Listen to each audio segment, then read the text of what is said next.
तो सबसे पहले जतिन जी आपके पास आना चाहूँगा। बताइए क्या है आज की आपकी पिक?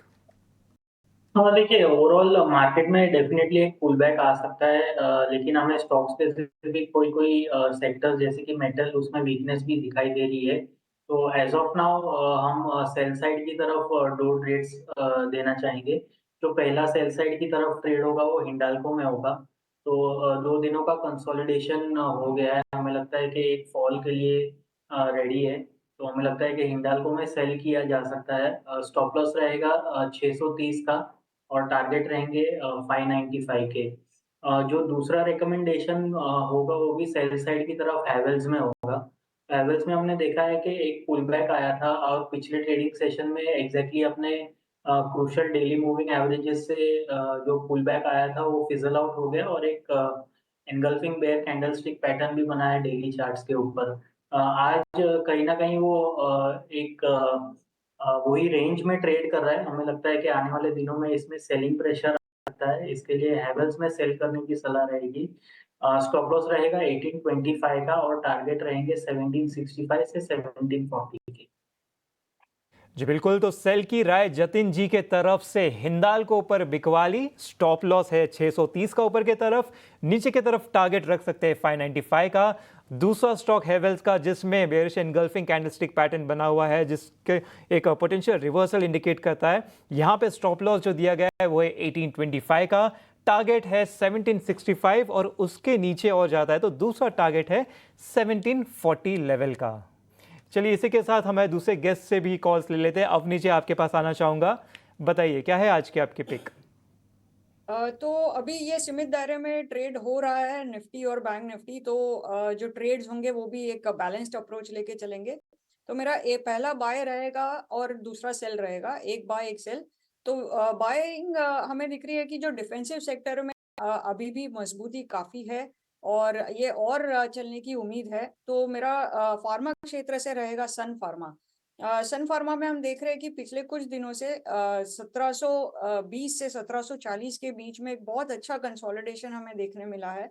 और ये ब्रेकआउट के बाद में इसमें गिरावट नहीं हुई है, कंसोलिडेट हो रहा है और ये अब नए ब्रेकआउट की तरफ चलने की तैयारी है। जो 1740 के कॉल में जो हाईएस्ट ओपन इंटरेस्ट था उसमें भी हमें थोड़ी सी घटौती दिख रही है। वहां पे कॉल सेलर्स जो है वो अपनी पोजीशंस अनवाइंड कर रहे हैं एंड फ्यूचर्स में भी इसमें लॉन्ग एडिशन नजर आ रहा है। सो सन फार्मा में हम बाइंग करके चलेंगे 1735 से 1740 के बीच में। इसका टारगेट रहेगा 1800 का और हमें स्टॉप लॉस लगाना है 1700 का। दूसरा मेरा सेल साइड पे ट्रेड रहेगा टाइटन। तो टाइटन में हमने देखा है कि पिछले 2 दिन से 50 दिन के मूविंग एवरेज के नीचे क्लोजिंग दी है एंड इनफैक्ट ऑलमोस्ट 200 दिन के मूविंग एवरेज के नीचे भी चलने की तैयारी है और इसमें नेगेटिव डाइवर्जेंस दिख रहा है आरएसआई पे भी एंड फ्यूचर्स में भी शॉर्ट एडिशन लगातार हो रहा है। तो जो भी पुल बैक आ रहा है उसमें अच्छी खासी बिकवाली हमें नजर आ रही है। तो इसमें हम सेल ट्रेड बनाएंगे अगस्त फ्यूचर्स में 3320 से 3330 के रेंज में। अभी करीबन 3325 के आसपास चल रहा है। तो इसमें नीचे की तरफ टारगेट रहेगा 3245 का और ऊपर जो स्टॉप लॉस है वो 50 दिन का मूविंग एवरेज जिसके नीचे ब्रेकआउट दिया है वही रहेगा 3388 का। तरफा ट्रेड अवनी जी की तरफ से पहला बाय कॉल सन फार्मा पे 1735 से लेके 1740 के बीच की खरीदारी, टारगेट 1800 का, स्टॉप लॉस 1700 का रहेगा। दूसरा सेल वाला कॉल है टाइटन पे अगस्त फ्यूचर के लिए जिसका सेलिंग 3325 से लेके 330 के बीच में ले सकते हैं, टारगेट 3245 का और स्टॉप लॉस रहेगा 3388 का। चलिए इसी के साथ एक स्टॉक पर राय ले लेते हैं। अवनी जी आपके पास ही आना चाहूँगा। अगर देखिए निफ्टी रियल्टी आज टॉप सेक्टोरल गेनर के तौर पे नजर आता है और इसमें मैक्रोटेक डेवलपर्स में काफ़ी अच्छी खरीदारी आज होती हुई नजर आ रही है। चार्ट पे देखें तो जून से कुछ करीबन शायद 25% गिर चुका था ऑलरेडी और अब पिछले 4-5 सेशन से थोड़ा साइडवेज में जाता हुआ नजर आ रहा है। तो क्या यहाँ पर थोड़ा ठहराव नजर आ रहा है, थोड़ा रिवर्सल दिख रहा है या यहाँ पे क्या राय बनती हुई दिख रही है? अ, माफ कीजिए, आप स्टॉक रिपीट कर सकते हैं? मैक्रोटेक डेवलपर्स।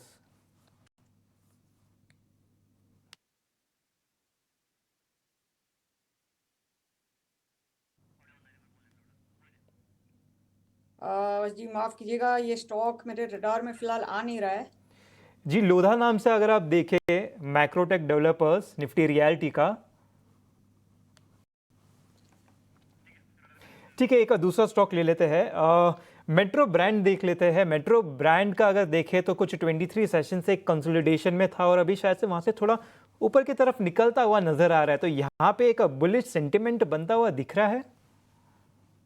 जी बिल्कुल, स्ट्रक्चर काफ़ी अच्छा है, बट जो एक राउंडिंग बॉटम फॉर्मेशन हुआ है वीकली चार्ट्स पे, इसका ऊपर के तरफ जो ब्रेकआउट लेवल बनता है वो है 1440 का।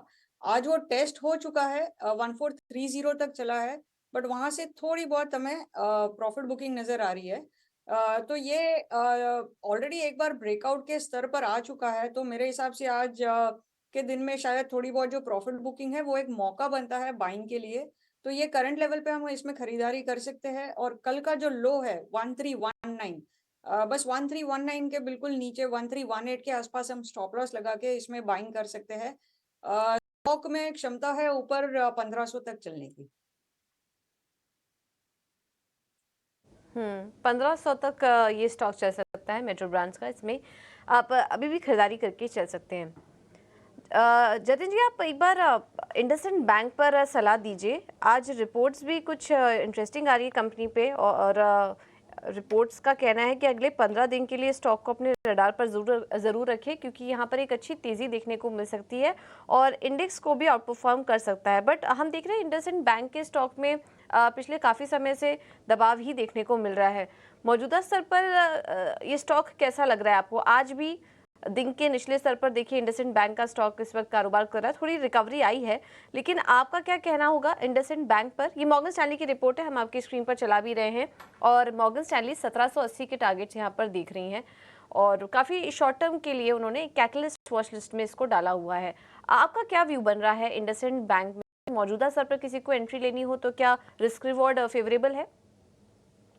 देखिए ओवरऑल अगर जो प्राइस स्ट्रक्चर इंडसइंड बैंक का है वो कहीं न कहीं थोड़ा वीक है। इसमें ट्रेंड रिवर्सल के फिलहाल कोई संकेत नहीं दिखाई दे रहा है।